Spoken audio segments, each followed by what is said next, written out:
So our guest today is Rasheta.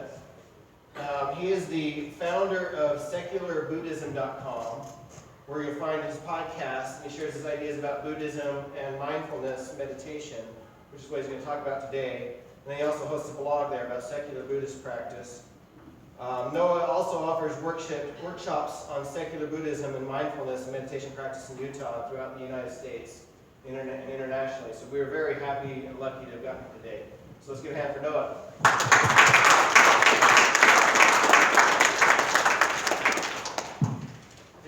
There's a place downstairs to play, right? Yeah. You guys can play.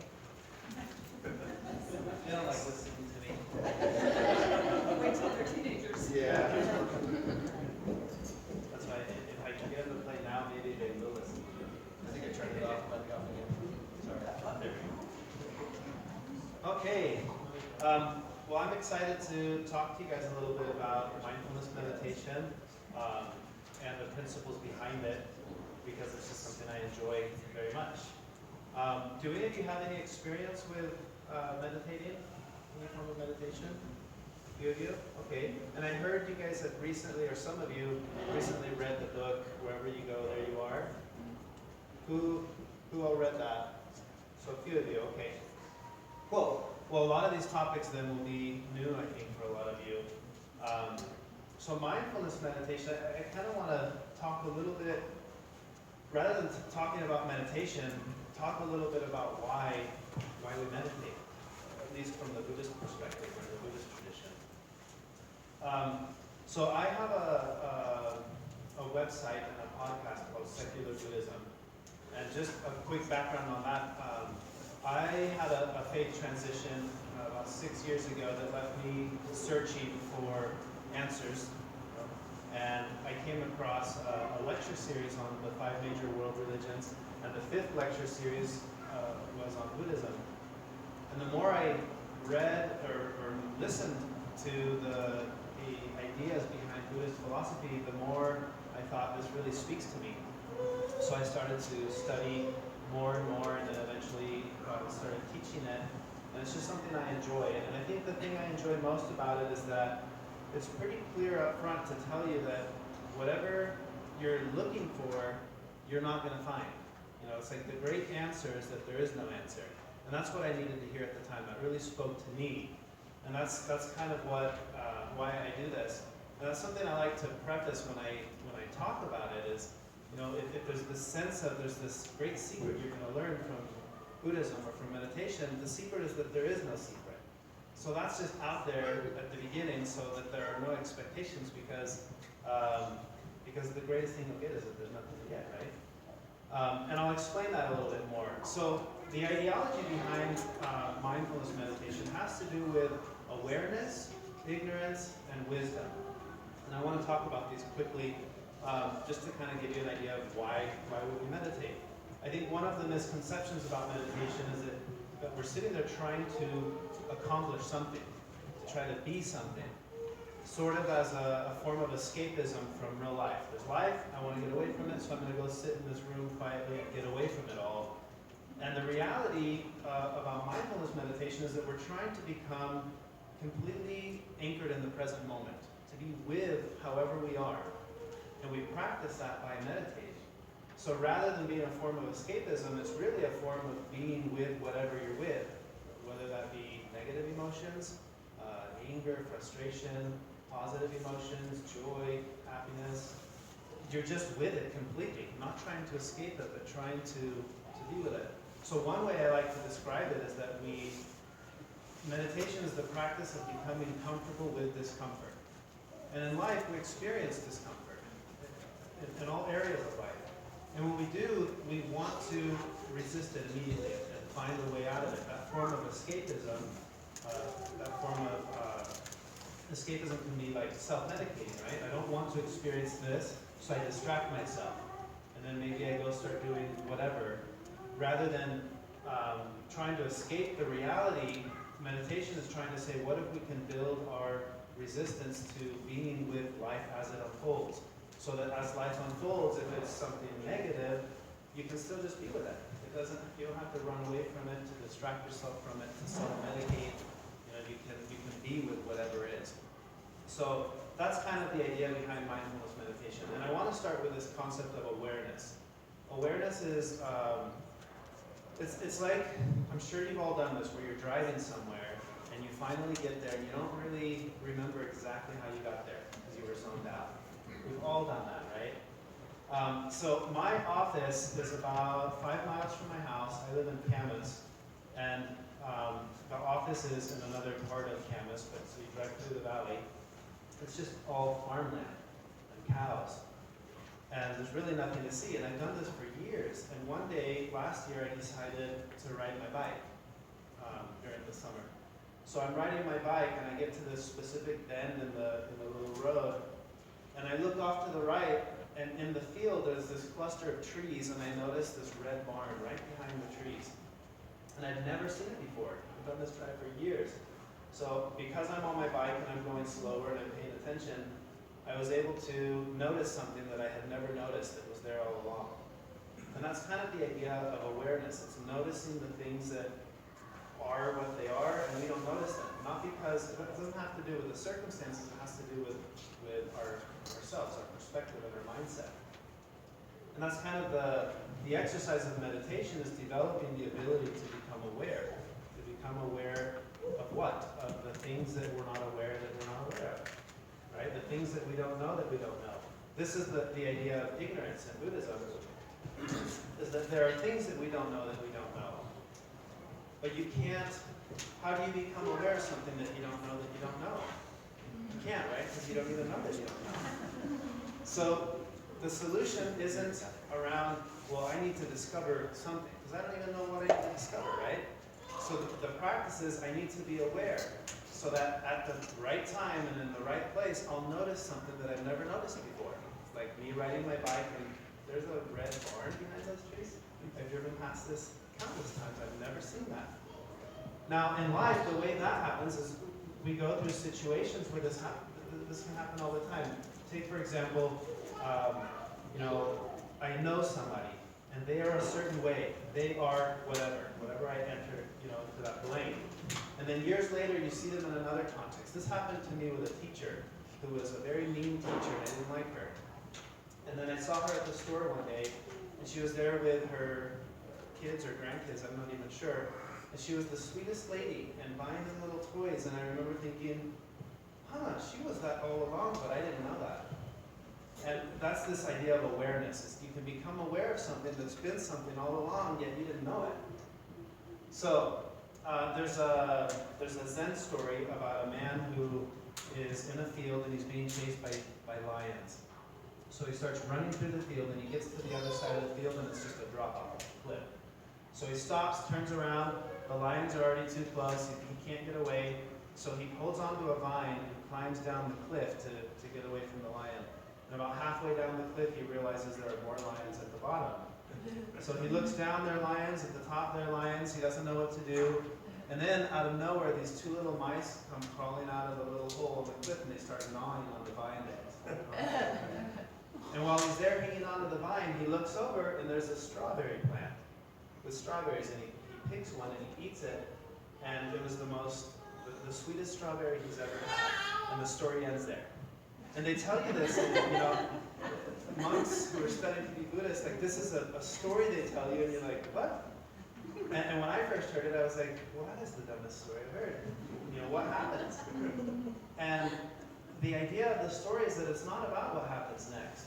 It's about the ability to be in that moment, the proverbial rock in a hard place, and you're able to notice something that was there that you wouldn't have noticed if you were not aware, right? And in this story, for many years, it didn't really resonate with me. I just thought, well, that's kind of a dumb story. And I thought, in a moment like that, who cares about this strawberry? But over time, and with years as they've gone by, I've learned that this is actually a really incredibly powerful story. The story is that regardless of our circumstances, are we able to maintain our ability to be aware? Because if we are, that's the only way we can ever learn something that we didn't know that we didn't know. We have to be aware. For example, seeing the teacher. I could have gone to the store and had I not paid attention to what she was doing, she would have always been the mean teacher. But in life, she changed. She became a kind teacher who was strict. See, that switched in my mind. It didn't switch reality. She always was what she was, but it changed for me in my perception. So this is the idea of awareness and then ignorance, things that we don't know that we don't know. And then the third step here in Buddhist studies is that you arrive at a place of wisdom. And this one's kind of fun because what you realize that you have wisdom of the things that you don't know that you don't know. So when you reach that state of wisdom, what you realize is that you're ignorant, right? So you go back to realizing, oh, I'm ignorant, and that's why I'm wise. See, it's one thing to know that I don't know something, and it's another to think that I know things. You know, the expression of, I used to know a lot until I learned a little. That's kind of the idea here. In life, as life is unfolding, from the Buddhist perspective, you never get it, not because there's nothing to get, but because it's always changing. It's like playing the game of Tetris, and the blocks just show up. And you're playing the game and you have limited time to manipulate where this square goes and how I rotate it to make it fit. But you, at no point in the game of Tetris do you say, I figured it out, this is how you win. I mean, because the moment you figure out that piece, a new one shows up, and I've got to figure out that one. And then a new one shows up, and I've got to figure out that one. And that's the point. That's this concept of, you'll get that there's nothing to get, because the moment you got it, it all changed. Right? You think you figure out parenting, and then they become teenagers, right? I haven't figured out enough. And then they become parents. And then they become parents. Yeah, and that's the game. The game is that it's always changing. So the game is that you never get it because you're always figuring it out. And so then that goes back to, well, how does meditation play into all of this? What we're practicing with mindfulness meditation is our ability to be aware that it's always changing. Because wisdom is our ability to adapt. My ability to adapt to life it's wise to be able to do that. You know, I could be playing Tetris and looking at the screen and yelling at it and getting mad and throwing the game because I didn't get the piece I wanted. Or I can realize, hey, but that's the game. The game is that, yeah, it's not the piece you want, and the next one might be the piece you want. Or maybe it is the piece you want, but the next one might not be the piece you want. That's the understanding of the nature of change, right? So back to meditation. So then, Viktor Frankl talks about this in his work with logotherapy, and I think it's very relevant to the Buddhist understanding of the world, is that there is stimulus and then there's our reaction to it.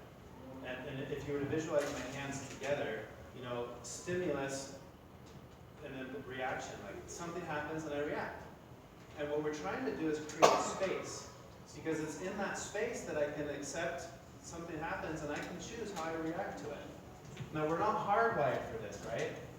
We're hardwired from an evolutionary standpoint to see the bushes shaking and we jump. Fight or flight, right? That's where fear is a natural thing. But the thing is, in this day and age, the bush that's rattling that could be a poisonous snake or a lion, to us could be, I lost my job and it feels like the end of the world. Or I'm stuck at a red light and I'm late and it feels like fight or flight, you know? I'm going to die or someone else is going to die here because I'm stuck at this red light. And this is instinctual. We call this in Buddhism habitual reactivity. This is how we're hardwired. We react. So meditation is the exercise of creating space between that stimulus and the reaction. And we do that by learning to just be with something. It's not by resisting. It's not by saying, I'm going to sit here until I'm peaceful, damn it. That doesn't work. You sit there thinking, I'm going to sit here and I don't want to sit here. I don't like this and I'm mad, but I'm going to look into it. Why am I mad? What is the source of this anger? Why do I feel the way that I feel? I want to be with it. I don't want to resist it. I want to allow it to be what it is and be introspective with it. And you do that and you practice that, and suddenly what happens is you start to develop that space. The ability to have space between stimulus and our reaction to the stimulus. And in that space is where you find awareness. We go back to awareness. The whole purpose of awareness is it so that I can actually learn something that I didn't know that I didn't know. Because all the things that you'll learn are in that realm, right? I mean, there are things that we know all know things, and there are things that we all know that we don't know. but that's still in the realm of knowledge. I know that I don't speak Russian, so there's knowledge in my ignorance of not speaking Russian. But what I don't know are the things that I don't know that I don't know. And that's where awareness becomes this vital tool to discover something about reality, the nature of reality. And the mistake that we make going through life is that there is reality, and then there's the reality we construct on top of that reality, the story we add to whatever is. For example, my teacher. She was what she was, and then there's what I created around that story, and that was my new reality. And to not have the ability to be introspective with the nature of reality as it unfolds around us causes us a lot of suffering, ourselves and others. And to be able to hold that space, to practice awareness, and to be able to start to recognize that there's the reality I construct, and then there's reality, and they're two separate things. Now I can let go of that grip, that tight grip I have around my reality, because I start to recognize, well, it's just my reality. It's not the same as reality, it's my reality. And meditation is the tool that helps you to get there. That's where you practice being with what is. So that's kind of the first misconception about meditation that I wanted to clarify, is that it's not a form of escapism. We don't sit and meditate so that we can have peace. Yet the result of sitting there and being with what is that you develop peace. And it's not peace as a way of, okay, now I'm not angry, I only experience peace. It's that I have peace about my anger. You know? The only thing worse than being mad is being mad that you're mad. You're just mad into it. Or anxiety, right? I have anxiety, but now I'm anxious that I'm anxious. What if I could just be anxious and allow it to be what it is? What would happen with time is that you would notice the nature of reality is that all things are permanent, right? We're playing Tetris. And that peace goes away. And suddenly I'm happy. And then don't cling to that one either, because you can sit there and realize, okay, I'm happy. This is something I'm experiencing. But it goes away too, right? So you don't have to hang on to any of these with that death grip. You know, we hang on with a death grip. We want to experience happiness, for example. And I don't want to experience sadness. So I do everything that I think is going to guarantee that this one stays longer and this one stays away. And then that becomes the very source of our suffering, because the nature of reality is that it's this, right? Sometimes it's this, sometimes it's that. That was the whole point. Playing Tetris. So that's why I like to teach meditation, because it gives you the ability to just be with what is. And in that space, to be able to develop a new form of awareness around the nature of reality. The nature of reality for you, from your perspective. And this will drastically affect the relationships that you have with family and friends and loved ones, because we're all playing this game. And you know, to have two blind people playing the same game, thinking that they can both see, becomes pretty scary. and we're all playing that game. So to at least recognize, okay, we're both coming from this place of ignorance. Now there's wisdom in knowing that there's ignorance here. That's okay. Because that's all we'll ever have, right? We'll never know the things that we don't know that we don't know. And you never arrive at the place where now I know everything there is to know. You never get there. So we're always trying to spend time with whether it be people or our circumstances in life, giving it that space to maybe be something different than what I think it is. Maybe it is, maybe it isn't. It's not about giving up our ideas completely, because we can't, right? I mean, we can't. Ideas come to us, they're inherited. Language, for example, is, none of you would understand what I'm saying if we didn't all have the collective ideas given to us around this, this group of sounds means this word, and this word means this. Like, that's a collective truth that we all hold. So it's not about giving up all of it, it's just about recognizing that's just what it is. And I don't have to hang on so tightly to that. So what I wanted to do next is just kind of open it up to any questions that you guys might have around whether it be meditation specifically, or Buddhism generally, like the Eastern philosophy. But I thought if you guys have any questions, maybe we could jump into that. How do you learn meditation? Okay, good question. How do you learn meditation? Yeah, there are a lot of forms of meditation. And really the best way to learn is that You just start doing it. So one of the most common techniques for mindfulness meditation is called awareness of your breath. And what you do is you sit somewhere. You don't have to sit. So I notice that I'm breathing out, and then I notice that I'm breathing in. And that's it. And you do that. You just do that. And the first thing you're going to notice in that is distraction. You think, well, I don't have time for this, or I've got this going on. And that's okay. You want to recognize how interesting the nature of reality is that the moment I sit with something, my mind wants to go somewhere else. That's the nature of the mind, right? So rather than resisting that and thinking I'm doing it wrong because here I am sitting here and I want to be over there doing something else, just be with that and say, okay, I'm distracted, come back to my breath. So you're constantly coming back to your awareness on your breath. Breathing in, breathing out. Some people count their breath. There's so many different techniques, but the principle behind all of them is increasing our ability to be aware and to simply be with something. Now, a lot of people don't get into meditation because they'll hear something like this and think, well, that's just too simple. That's not going to do anything for me. I've got to go out and do something. It's like, well, sure, try that. We've been trying that for how many millions of years? But you could try to sit with it for a minute and practice that and see how it changes your life. And see what it does if you develop that, not as I'm going to sit here for 1 hour and meditate, but I didn't like it and I'll never do it again. Or you can say, I'm going to try 5 minutes. 5 minutes today, 5 minutes tomorrow, 2 minutes, whatever it is. Practice the ability to just be with something. Because when you develop that skill, what happens is, it's like going to the gym. You don't go to the gym and work out and think, okay, now I'm strong.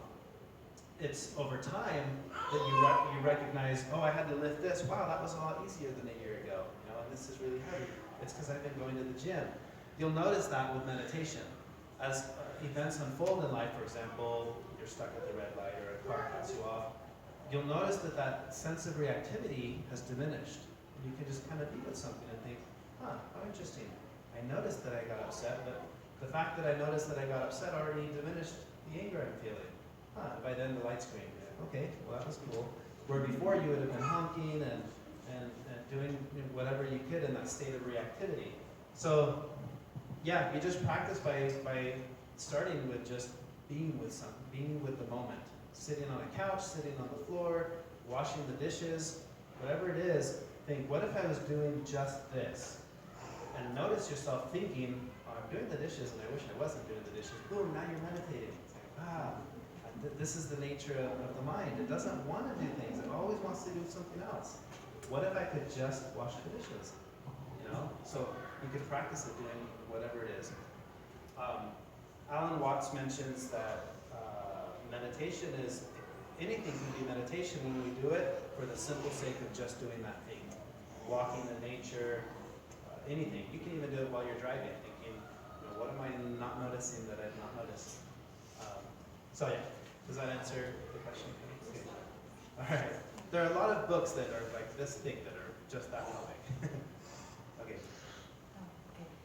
Do you do anything like on a daily basis, like habitual thing? Because that makes sense what you're saying, like incorporating it, especially when you get stressed or that moment. But as far as like an everyday thing, like in morning or night or something, do you personally incorporate some kind of a meditation into your day or? Yes. It's changed over time. I like 2 main moments in my day that I like to meditate are the first thing when I wake up, just taking 5 minutes, focusing on my breath, kind of as a way to start the day. And the other is the transition between work and home. It was very difficult for me. I always come home and I'm not really home. I'm still at work. And I'm thinking of the email or the this or the that. So I developed a practice when I come home. We have a little entryway between the front door and then you're in the living room where you take your shoes off and stuff. In that space, when I take my shoes off, I like to just pause for a minute and I take like 10 deep breaths and I visually I'm thinking this is the transition. This is the buffer zone between what I've been doing and what I'm doing now. And it helps me mentally to cross that threshold into the living room. And now I'm home. I'm just dad. I'm not thinking about the email. and the truth is you are thinking about the email, but I'm thinking that I'm thinking about the email. I can catch that difference and create that space. And as soon as I notice myself, because I'll notice it a lot, I'm playing with the kids and I start to get frustrated and I'll think, am I frustrated at what they're doing? Or is it because it's still lingering in me, that stupid email from work, I can do that now, where before I couldn't. I just get home and I'd step on a Lego and I'd be mad and realize it had nothing to do with the Lego. Well, maybe a little bit. But do you see the difference? So those are the two areas for me. And I practiced other places in my timing in the day where to try to do it, and it hasn't really worked. I've tried nighttime before going to bed, but I'm usually reading or watching TV right until I'm tired and I'm ready to sleep. So if I try to meditate then, I just sleep. So morning, and then that transition between work and home. Do they have a technique to kind of shut down your mind at night for those people who have trouble that their mind is constantly running and they have a hard time falling asleep because their mind is continually going? Just Yeah, same type of thing, just concentrate on the breath. And I know that there are techniques. I've never really had to look into those. There are apps. There are apps that help you listen to like a guided meditation that helps you wind yourself down. I would look for like sleep meditation in the App Store or on Google or YouTube. I'm not aware of any, but I know that there are out there. I haven't ever run in mind like that myself. Breathing is so, especially when you consider the different aspects of breathing, like speaking at my diaphragm now. How does the breathing sound? Actually, it's like it consumes all of the thoughts that run through your head or all the space. And it does work, at least for me. Okay, cool. Thank Just you. the breathing exercises alone. Cool. All right, we'll go here and there. On that, one of the guided meditation apps that I have on my phone is the Insight Timer. That one's really awesome. Yeah. Especially for bedtime, where you can kind of do like, we have these fun body scan ones, which are really nice for those running minds because you bring your awareness back to it. I can feel my feet, I can feel my legs, and then bringing more where it's like, it's up your body is moving versus your chatty mind. That one's really helpful. Yeah, Insight Timer is a good app that has different topics. And we call that, in Buddhism, they call that active mind, we call it monkey mind. Because it's like the little monkey that's always jumping around and going. Now, imagine that monkey, and you're trying to catch it, and you sit here. Well, how well is that going? Or you can observe it. And the longer time you spend observing the monkey mind, the more you get intimate with the habit of monkey mind. And then there's wisdom in that. You start to develop. So it's like if your mind is racing already, use that as the tool to observe it. And not try to stop it, but just observe it. Okay. so I feel like the answer to this question is you're asking for a question. Let me ask anyone. So when you exercise, when you do other things, there's like quantitative ways to see how you're improving in the thing that you're doing, right? Not that there's necessarily quantitative ways to see how you're meditating better, becoming more mindful, but are there not milestones, but are there ways to see how you're doing better at becoming familiar with the monkey mind, becoming better, being mindful, those kinds of things? Are there ways to see how you're improving, being better at that? Yeah, I think so. Family functions, Thanksgiving dinner.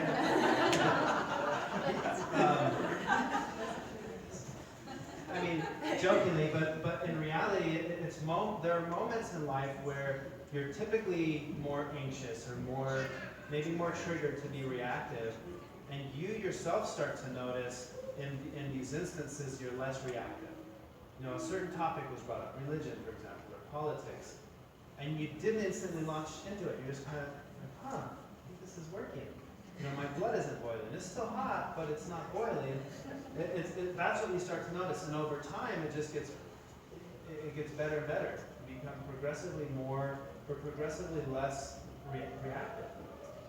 Habitual reactivity doesn't become habitual. It becomes, I don't know what it would be called, but it's the reactivity where you're gonna notice that. And I do think it is measurable for you. And eventually other people notice it too, because it's like, oh, you're much more pleasant to be around, or you're more chill, you know?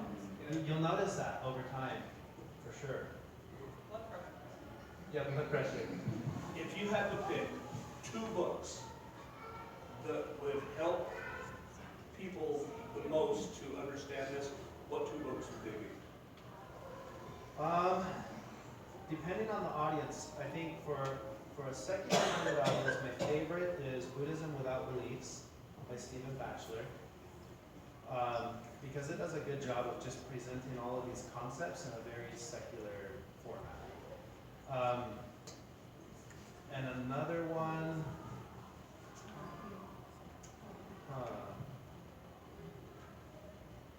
I guess, I mean, this will be a shameless plug because I just finished a book. It's in the App Store called Secular Buddhism. And it kind of presents all of the key topics of Buddhist thought, of Buddhist philosophy, in a secular format. I don't know if that is, I don't know what anyone thinks about it yet. The reason I wrote that is because it's a common question I get. I want to know more about this, and I presented it in a way that made sense to me. A secular-minded Westerner with a Judeo-Christian background for the understanding of reality. Now, how do I incorporate Buddhist thought into that? And that's how it was written. So. Hey Noah, there's a question over here. Yes. Hi. So, maybe 2 questions. I came across mindfulness meditation last fall, and I used the Headspace app, which I thought was really helpful for about a month. And then I had a life experience that was really maybe the most devastating of my life. And that immediate, that first day of that, the meditation was really helpful. I mean, I was kind of surprised that I was able to go to that, even though I'd only been doing it for a month.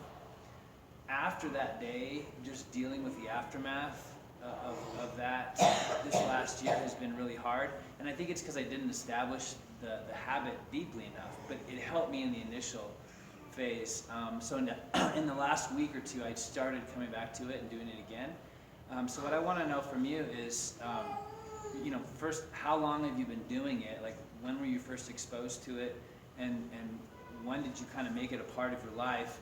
And then, just kind of generically, I don't want to know details, but like life experiences, were you able to like continue through and see it have an impact, but a benefit through life's experiences over time? And also, I'm also interested, do you use guided meditation or you just do it by yourself? Because I found the guided meditation has been really helpful for me, but maybe you can do it differently.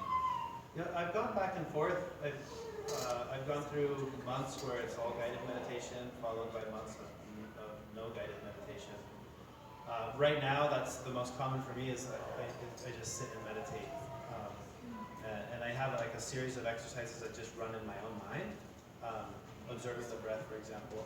But that's what's been helpful for me. I think for a lot of people, we come to a point in life where something happens, something triggers an event that makes you say, I want more peace in life, or I need help with dealing with this circumstance. That's what drives you to meditation or questioning, I think, in general. That was certainly the scenario for me. So there was a life event that triggered the whole process that made me want to have more peace in my life. And it was because there was not a lot of peace in my life at that moment. And I wanted that. So over time, practicing meditation, and when I first started, I thought, I'm going to sit here for, I'd read stories like, so-and-so meditated 4 hours. Like, I'm going to do that. If that will fix all these problems, I'm going to do it. And it didn't, because I would try it and then be like, I don't ever want to do that again. And 2 months would go by, and I'm still really, frustrated with life circumstances. So I think, I'm going to try that meditation thing again. It wasn't until I decided to make it a consistent practice, when I realized that consistency was much more important than the duration. I made it a consistent daily practice about 6 years ago, and that got me out of that funk I was in with my life experiences that were going on around me. And I feel, at least from my perspective, had I not approached it that way, I think I would still be dealing with the events that took place 6 years ago, would probably still be dominating my emotional experience of living today. And it doesn't anymore, and I think it's entirely because of learning to anchor myself in the present moment through meditation and letting go of the past. So it took, I would say that process for me roughly was 3 years from when I started to when the whole event that triggered the whole thing was completely done and out of my life. And then the following 3 years have been, things have happened, and it's like they haven't been nearly what they could have been, because it really felt like, yeah, that's okay. So I don't know if that. No, that's fantastic. One other quick question. So like, what, you tried to do it for 4 hours at first, which was like killing you, I guess. Yeah. So how much time do you spend now, and kind of like, how did you ramp up? Like, did you start with like 5 minutes or 10 minutes? Yeah, good and question. Where are you at now? I started like this, with high amount of time, and it's consistently gone down. For me, it's 5 minutes is about my average. The thing is, I do it quite often now. It might be 3 or 4 times in the day, even at work. If I'm at work and something happens that triggers what feels like a new state of reactivity, I can pause and say, I'm going to take 5 minutes real quick. I'll get back to this in 5 minutes. And that's the buffer that I'm creating between. Because then I can come back to it and say, okay, I have a more level head now. Let's talk about this or that. Whether that be interactions with coworkers or an email. And I do that at home too. If something happens, and I can tell my wife and I are about to argue about something, I can hit pause. And 5 minutes is enough to take a pause. I can't say, I'll be back in 2 hours, let me go meditate. But I can say, give me 5 minutes. I don't want to respond to this. I need time, and then I can come back and I can say, now without the emotion driving what I'm about to say, this is how I want to respond to what was brought up. So I create those little buffers. For me, it's about 5 minutes, sometimes less, but consistently. I do it every day now. Thank you. Yeah, you're welcome. Yes. This will probably be our last question. Okay. I'm interested in how this can be beneficial for families with children. Can you teach your children to meditate, and like at what age are they able to? Yes, good question. A lot of the concepts that are taught in Buddhism seem like they would be really deep, that it might be hard to convey to young kids. But I started practicing with my own kids. You saw they were here earlier, 7 and 4. And we practice, we'll take a specific topic, but the 2 overarching ideas behind mindfulness, or taught in Buddhism, are that all things constantly change and all things are interdependent. So everything is connected to everything else. So we spend time with those topics because with my kids, that makes sense. I can, at night, every night before going to bed, we'll pick an object in their room. For example, their stuffed animal. And I'll say, where do you think these eyes came from? Or where do you think the stitching came from? And what I'm trying to get them to understand is everything is connected to something else. So we'll talk about, well, someone must have stitched it. Well, somebody must have glued this. Well, and then by the end of that process, what they have is what was, but now they see it interdependent with things that they never thought of before. We practice that with objects in the room, and that's been a form of mindfulness that I've seen work really well with my kids. They seem more, I guess, more mindful of the things that they have. Do you mind if I add to that just a little? Sure. So I was spanked as a child and sent to corners because time out was a punishment. And as a parent, I wanted to work to make that time mean something. So for us, I had a little boy, and he was my youngest at the time, and he was very angry all the time. I even have videos of him hitting his sister. And so we started turning time out not into a punishment, but into a time to think. To go think about what could have gone wrong